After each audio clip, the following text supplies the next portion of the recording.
Salut à tous les entrepreneurs, ceux qui veulent impacter le monde et qui ont vraiment ce truc-là en eux de vouloir avoir un impact sur le monde, que ce soit pour vous, votre famille et aussi pour le monde aussi qui vous entoure en fait.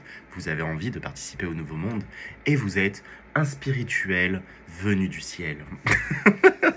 Bref, salut tout le monde, c'est Guillaume et aujourd'hui dans cette vidéo, moi j'ai envie de vous parler d'un sujet justement spirituel. Enfin, qui est associé en tout cas à la spiritualité, l'incarnation. Alors l'incarnation de son identité divine dans la matière. C'est en fait le truc que je propose notamment dans le programme pour vous accompagner à travers un processus pour atteindre ce but, cet objectif en fait. Et donc de ce fait, moi de mon côté, vu qu'on ne peut pas faire avancer les gens sur quelque chose que nous-mêmes on n'a pas fait, on n'a pas avancé, bah, du coup, je vais très en profondeur dans mon introspection, dans essayer de comprendre certaines choses, etc. Là, il y a 2 jours, enfin, il n'y a même pas 2 jours, c'est hier. Hier, j'ai pris conscience de quelque chose, c'est que j'avais honte d'être qui j'étais par rapport à mon passé, par rapport à l'humiliation que j'avais pu connaître, par rapport à qui j'étais, en fait, mon orientation sexuelle, enfin voilà, tout ça. Et donc, de ce fait, je travaille dessus et je suis en train de déglinguer tout ce qu'il y a besoin de déglinguer parce que je vais pas rester en mode PLS, victime de ce qui se passe et tout ça. Le fait d'en avoir pris conscience, déjà, ça m'a permis de voir le truc en fait qui était en train de me ronger de l'intérieur et dont j'avais même pas conscience. Donc ça, je l'ai vu, je l'ai pris, je l'ai jeté à la poubelle. Et là, j'ai encore le processus à terminer parce qu'il y a des choses émotionnelles qui ont besoin de sortir. Il y a des croyances que j'ai besoin des croyances sources que j'ai besoin d'exploser encore. Et voilà, et tout ça, j'avance avec tout mon process de mise à jour énergétique, etc. Et en même temps, je me fais accompagner aussi sur un aspect plus émotionnel, parce que l'aspect émotionnel, le faire soi-même, c'est souvent plus compliqué, du coup. Donc, c'est vrai que l'extérieur, pour le coup, quand on a un retour comme ça sur l'aspect émotionnel, c'est bien, ça nous... Ah, on passe directement par l'émotion qui fait que on se libère. Bref. Et donc là, aujourd'hui, j'avais envie de parler de l'incarnation de ça. Parce que j'ai remarqué, on est beaucoup à avoir honte, en fait, de qui on est. C'est même pas question que de... moi, par rapport à moi, c'était par rapport à l'orientation sexuelle. Mais j'ai remarqué qu'il y a beaucoup de gens qui ont honte d'être eux-mêmes. Parce qu'ils ont vécu des choses, parce que ils sont dans une situation qui n'est pas forcément celle qu'ils veulent. Et donc, ils ont honte, en fait. Ils ont honte et ils se donnent une image. Pourquoi je vous dis ça? Parce que là, j'ai parlé récemment avec beaucoup de personnes par message. Et notamment quelques personnes, en fait, j'ai pu entendre, rien que par la connexion que j'ai pu avoir avec eux, que finalement, ils étaient pas authentiques, en fait. Quand je leur demandais comment ça se passe, etc., ils me disaient ouais, c'est génial, nan, nan, et tout. Mais en fait, derrière, j'entendais très bien que c'était pas génial. Que c'était en fait l'image que eux, ils avaient envie d'être. Mais dans la situation où ils sont aujourd'hui, c'est pas génial. Et ils tendent vers ça. Mais le problème, c'est que nous, avec notre ego et avec tout ça, on veut pas montrer ces facettes de vulnérabilité. On a beaucoup, beaucoup de mal avec ça. Je vous le dis parce que je suis le premier concerné. Hein. Voilà. Et donc voilà. Et donc comme on est beaucoup à avoir du mal en fait à exprimer notre vulnérabilité, à exprimer que là ça va pas, que finalement c'est pas du tout la vie qu'on a envie, et surtout quand on est thérapeute c'est encore pire, ou quand on est coach, ou quand on est nous-mêmes en train d'accompagner des gens. Alors là c'est un truc de ouf. C'est un truc de ouf. On dirait on peut pas du tout être mal. Il y a 2 versants. Il y a soit le versant où on se dit, enfin c'est même pas qu'on se dit, c'est que c'est inconscient en fait. On laisse pas notre vulnérabilité s'exprimer. En mode, on n'est pas du tout vulnérable, on a déjà passé toutes les choses, et donc du coup, on veut se légitimer, en fait, d'accompagner les autres par rapport au fait qu'on n'a pas de problème. Donc déjà, bon, voilà, c'est faux, on a tous des problèmes dans la vie, on a tous des choses, enfin voilà, on est tous vulnérables par rapport à une situation. Il n'y a pas de souci, en fait, avec ça. Et justement, notre vulnérabilité, c'est ça qui fait notre force. Et le problème, c'est que si on cache ça, on ne peut pas exprimer potentiellement toute notre... On peut pas, en fait, aider les gens avec tout notre cœur, en fait. Parce qu'il y a une partie de nous qui est cachée. Bref, donc ça, déjà, ok. Et il y a l'autre versant, des personnes qui, pour le coup, par honte, ont créé un mécanisme. C'est trop bizarre, hein, ce mécanisme, mais voilà, c'est peut-être que vous allez vous retrouver. Franchement, dans tout ce que je dis, il n'y a aucun jugement. Hein. C'est juste pour observer, en fait, si vous faites partie de cette catégorie. Il y a un processus qui se crée, c'est... En fait, vous avez conscience de vos blessures, vous avez conscience des traumatismes que vous avez connus. Et en fait, vous allez les prendre comme un trophée, ces traumatismes. Mais pas dans l'idée, en fait, de valoriser, en fait. Pas dans cette idée-là. Dans l'idée de rester dans une position de victime en prenant les traumatismes comme raison. Et en disant, bah du coup, comme j'ai vécu ça, voilà. Et en fait, ils vont en parler à tout le monde de ces traumatismes pour recevoir de l'extérieur une validation et un amour, du coup. Et donc, ça, c'est hyper toxique. Je vous le dis, c'est hyper toxique. Je sais qu'on a besoin d'une validation. Et moi, franchement, je sais très bien de quoi je parle par rapport à ça. Parce que dans mon processus naturel, j'avais ça aussi et j'en avais même pas conscience. Mais du coup, je cherchais l'approbation des autres dans ce que je faisais, en fait. Dans les blessures, dans les traumas que j'avais, je voulais qu'on me dise ah oui, j'avoue, c'est vraiment horrible ce que tu as vécu et tout. Et quand il y a des personnes qui me disaient pas ça, tout de suite j'étais pas bien, en fait, j'étais en PLS et tout. Donc il faut pas, en fait, faut pas rentrer dans ce truc-là parce que vous rentrez dans vraiment le triangle de la victime là, et vous attendez de l'extérieur en fait qu'il y a un sauveur qui vienne vous sauver par rapport à ça. Non, c'est pas comme ça que ça se passe. Par contre, si vous voulez vous faire accompagner là-dessus pour passer au niveau supérieur, pour passer au niveau au-dessus et ne plus être impacté, ça faites-le. Ça, il n'y a pas de souci. Vous pouvez demander de l'aide, il n'y a pas de souci. Mais le truc, c'est que ne rentrez pas dans ce truc-là de se dire que... d'attraper son trauma, en fait, et d'en parler comme si c'était une fierté d'avoir eu ce trauma pour qu'on vienne vous rassurer en fait derrière. Je sais pas si vous voyez ce que je veux dire. Bon, les personnes qui sont dans cette situation vont le comprendre, je pense, parce que c'est un truc voilà qu'on fait et si on met de la lumière dessus, on se rend compte que oui, c'est pas forcément positif pour notre évolution en fait. Bref. Donc voilà. Et donc du coup, l'incarnation de qui vous êtes passe par ça en fait, passe par vos blessures, de les avoir traversées, libérées, pour ne plus être impacté et pouvoir parler de manière authentique en fait de votre vulnérabilité, des choses qui fonctionnent bien pour vous, des choses qui fonctionnent moins bien, et ne pas se brider parce que vous avez peur d'être jugé en fait dans votre intégrité. Si vous avez confiance en vous, en votre intégrité, que vous avez une forte estime de vous, vous pouvez dire que vous êtes nul sur un sujet sans forcément sans forcément avoir plus d'impact en fait. Parce que le truc c'est que quand on est comme ça, on pense que si on montre notre vulnérabilité, ça va démolir en fait toute notre carapace qu'on s'est mise en fait. Qu'on s'est mise pour se sentir légitime, pour se sentir qu'on a une estime en fait. Mais ça c'est une carapace. Donc il faut l'enlever, montrer sa vulnérabilité dans un cadre quand même qui vous permet au départ, je vous demande pas d'un coup tout enlever, aller dire à tout le monde hey, vous savez quoi c'est pas comme ça, non, faites-le déjà dans un cadre qui vous permet de traverser les blessures, les libérer, etc. Et ensuite après vous pourrez l'exprimer, ça va devenir une force pour vous. Mais à la base, si vous faites les jeux, en fait c'est de voir la réalité comme elle est aussi. Le truc c'est qu'on est beaucoup dans un monde de bisounours dans notre tête parfois, pour pas voir la réalité en face parce qu'elle est difficile dans certains cas. Et donc déjà, c'est important en fait de voir la réalité comment elle est en fait. Donc dans la réalité, oui, il y a des gens qui sont horribles. Oui, chaque seconde, il y a des choses atroces qui se passent dans ce monde. Et c'est bon de le voir aussi en fait. Il faut arrêter de se voiler la face en disant que non, on veut pas voir ce côté-là. Si, il existe en fait. Il existe. Et peut-être que vous-même, vous l'avez subi. Et c'est ok en fait. Vous l'avez subi, ok. Maintenant, de mettre du déni dessus, c'est pas ça qui va vous faire avancer. Je vous le dis vraiment, vraiment avec tout mon cœur et en connaissance de cause, parce que c'est vicieux en fait. Vous avez l'impression que ça vous fait moins mal et que ça va bien. Le problème, c'est que votre vie, du coup, stagne. Elle stagne sur votre traumatisme. Moi, je sais que ça a stagné, là, jusqu'à aujourd'hui, en fait, en vous parlant. Je stagnais à l'adolescence, en fait, à la puberté. Parce que c'est à ce moment-là où ce traumatisme s'est déclenché. Et donc, je suis resté coincé là. Et donc, tout ce que je faisais pour être indépendant, pour être un homme, en fait, tout simplement, et d'assumer ma place d'homme, c'était très, mais très compliqué. Et même au niveau des relations, il y a tous ces comportements enfantins qui ressurgissent. Ouais. Et là, rien que le fait de vous parler, j'ai envie de pleurer parce que du coup, c'est vraiment ça en fait. C'est vraiment ça, et ça, c'est un truc de ouf. Si vous êtes un homme déjà, ou une femme, c'est pareil en vrai, parce que si vous êtes une femme, du coup, vous allez vous comporter comme une enfant. Et si vous êtes un homme aussi, comme un enfant. Quand vous avez eu des traumatismes dans l'enfance qui n'ont pas été guéris. Vous allez avoir des comportements inconscients qui vont vous mener à agir comme un enfant. Mais quand on met de la lumière dessus, ça s'évapore, vous pouvez le voir, et en fait, vous avez le choix à ce moment-là.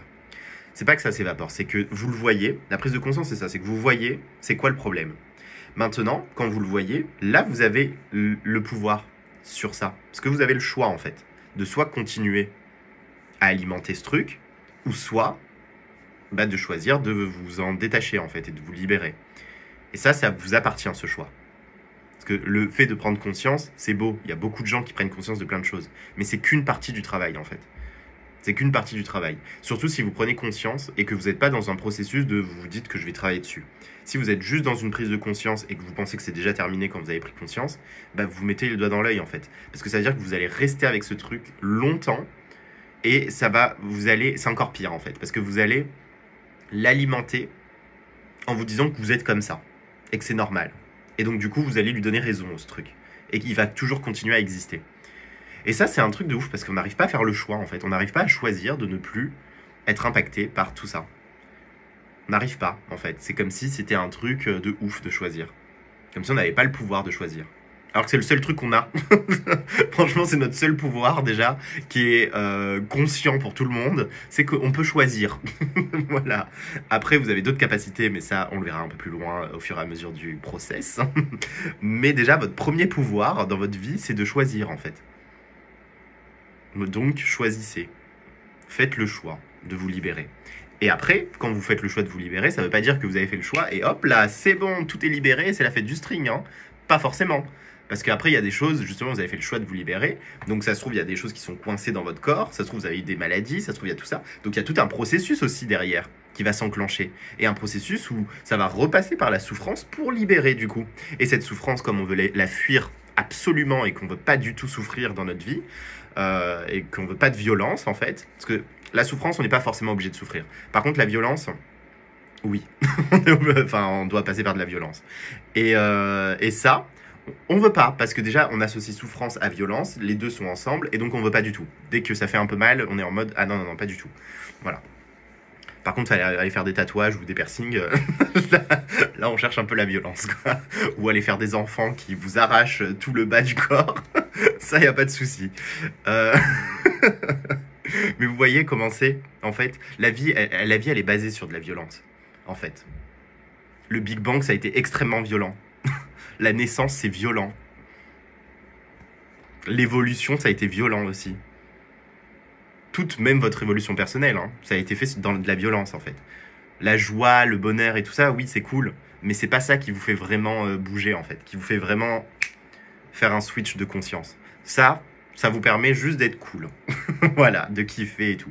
Sauf que vous pouvez kiffer aussi la violence.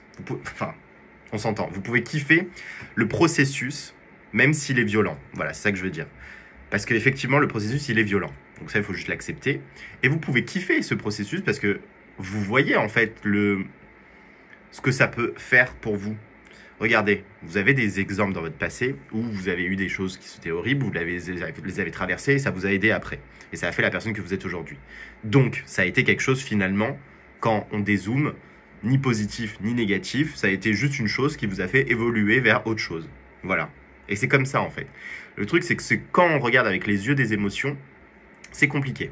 On va commencer à juger, on va commencer à se dire mais c'est horrible, on va se mettre en position de victime, on va rentrer dans tous ces schémas-là. Par contre, si vous dézoomez et que vous sortez de ce contexte-là, moi c'est ce que j'ai appris notamment avec le tachyon, c'est quelque chose que j'utilise, c'est que je me dédouane, en fait. Enfin, je sors de mon corps, en fait. Je sors complètement de mes émotions quand je vois une situation. Donc je sors de tout ça, je regarde la situation, comment elle est, et là pour le coup, ça devient beaucoup plus simple en fait à gérer, parce que vous êtes plus impacté vous dans les émotions.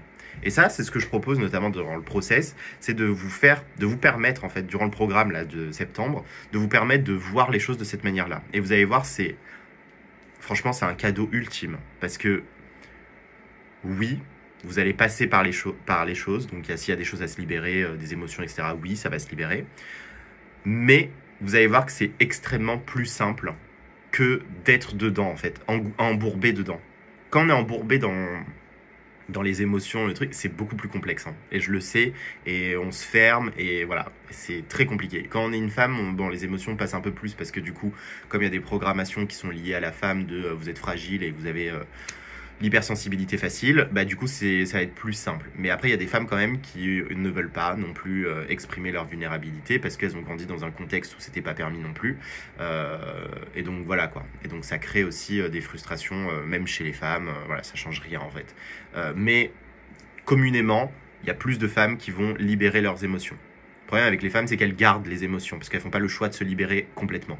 Elles vont garder ce truc-là, parce que dans les programmations inconscientes du collectif, vous êtes des victimes. Et donc, vous restez dans la victime le plus possible.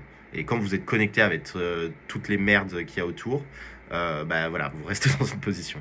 Les hommes, nous, par contre, on a un autre processus qui peut être néfaste aussi. C'est que on va se voiler la face, voilà, tout simplement, pour ne pas vivre les émotions, parce que ça n'a pas été accepté, surtout quand on a été dans des familles où ça n'a pas du tout été accepté, les émotions, t'es un homme, tu peux pas pleurer, etc.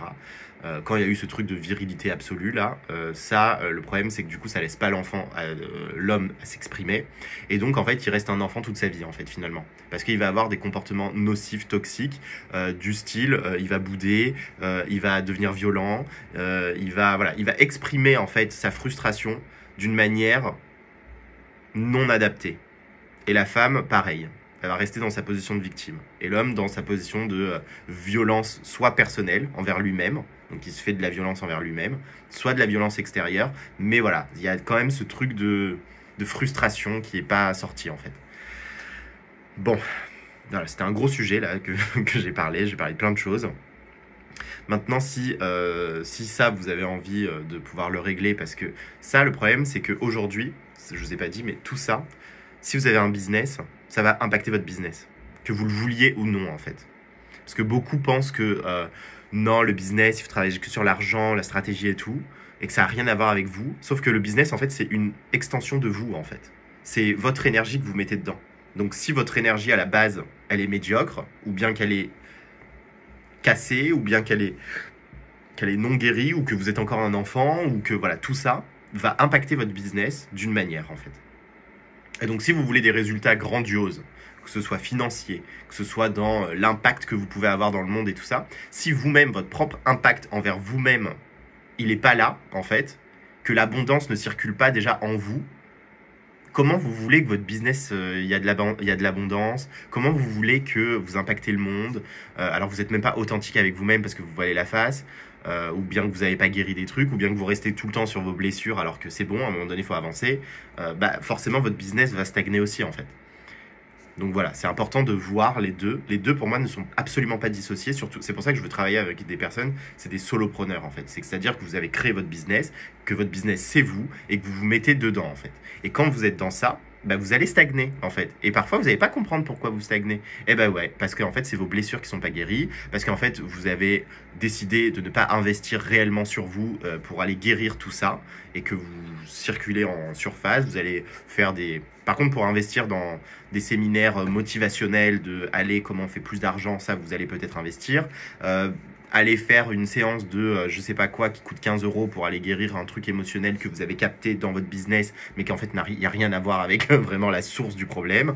Ça, voilà, il n'y a pas trop de soucis. Par contre, pour investir vraiment dans un programme ou quelque chose en fait, qui va vraiment travailler sur tout ça, sur votre identité, sur votre être, il y a moins de personnes, parce qu'on ne voit pas en fait le potentiel dans notre business. On se dit que bon, ça je le ferai après que mon business a fonctionné. Mais non, en fait, non, ça doit être la base. Ça doit être la base. En fait, ça doit être le premier truc que vous faites. Et ensuite, vous investissez dans votre business pour faire mieux, si vous voulez, avec des stratégies et tout ça. Et ça, je le dis, je le répète, parce que moi, j'ai fait l'erreur. Et j'ai vraiment pas envie que vous fassiez l'erreur aussi, parce que c'est une perte de temps et c'est une perte d'argent. Vraiment. Parce que le temps que vous mettez à prendre conscience de ça, chaque mois qui passe, vous perdez de l'argent, en fait. Parfois, vous en gagnez pas du tout même. Donc, ça veut dire que vous en perdez énormément. Vous imaginez le truc, comment ça peut... Enfin, sur des années, c'est un truc de ouf, en fait. Vous perdez 1 an de salaire, en fait. Parce que vous n'avez pas décidé de vous occuper de vous, en fait. Vraiment. Et après, il y a d'autres personnes qui, pour le coup, vont faire ce processus-là, mais qui derrière, en fait, quand tu creuses, finalement, ils veulent pas le faire. Donc, c'est qu'elles le font parce qu'elles savent que, bon, voilà, c'est cool de faire ça, c'est important. Mais comme elles veulent pas lâcher leurs blessures, bah, du coup, elles restent dedans. Et en fait, ça sert à rien. Elles peuvent investir même 1 milliard d'euros dans leur processus personnel pour se connaître. Ça changera rien si elles font pas le choix intérieur de vraiment passer au niveau au-dessus. Donc ça, je vous parle aussi aux personnes qui investissent beaucoup sur eux, mais qui finalement n'ont pas les résultats qu'ils veulent et qui stagnent toujours. N'allez pas regarder pas à l'extérieur en fait en vous disant pourquoi ça marche pas ou tout ça, et n'allez pas culpabiliser en vous disant mais pourquoi moi ça marche pas, c'est parce que je suis une grosse merde. Non, c'est juste que en fait vous n'avez pas fait le choix intérieur, ou bien qu'il y a des blessures qui font barrage en fait entre vous et ce que l'extérieur vous apporte. Et donc du coup, ça vous réussissez pas à intégrer en fait les choses. Donc c'est que mental. Donc mentalement vous avez intégré, il n'y a pas de souci, vous savez, vous pouvez même faire des cours sur tout ça. Par contre, vous l'avez absolument pas intégré dans votre cœur en fait. Ça s'est arrêté là. Voilà. Voilà. Bon, là j'ai parlé de plein de choses. J'espère que ça vous a ouvert l'esprit sur tous les sujets. Sachez une chose, c'est que si ça vous intéresse ce programme héritage, c'est un programme de 4 mois, je vous le répète rapidement. Pour les solopreneurs, programme de 4 mois où vous allez passer par 4 étapes spirituelles, énergétiques, émotionnelles, mentales et physiques dans la matière. Et donc on va passer ces 4 thèmes pour vous aider à vous libérer et pour vous aider surtout à incarner votre identité profonde. Voilà. Et donc de là, en fait, d'aller avoir des résultats que vous voulez dans votre business et dans votre vie en général, en fait. Parce que quand on accède à ça, déjà, notre vie change automatiquement. Et donc votre business change, et donc les approches changent, et donc l'abondance arrive, et tout ça, quoi. Mais la base, c'est vous. Être, faire et avoir. Donc être, c'est en premier. Ensuite, vous faites, et ensuite, vous allez avoir. Voilà. Sur ce, merci de m'avoir écouté, et je vous dis à très bientôt. Ciao.